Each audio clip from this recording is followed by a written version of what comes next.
যখন আমরা ঘোরতর কোনো বিপদে পড়ি, যখন কঠিন সমস্যার মুখোমুখি হই তখন আমরা আল্লাহর উপরে অনেককেই অসন্তুষ্ট হই যে আমি এত কষ্ট করছি, এত বিপদে পড়ছি, এত তোমাকে ডাকছি, অথচ তুমি কিছুই করছো না। এতে করে কখনোই মনে কষ্ট পাওয়া উচিত না।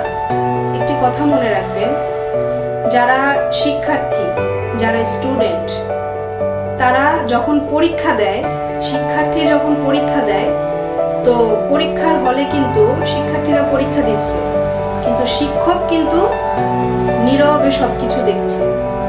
কারণ পরীক্ষার রেজাল্ট এক সময় অবশ্যই আসবে, শিক্ষক কিন্তু কোনো কথাই বলেন না।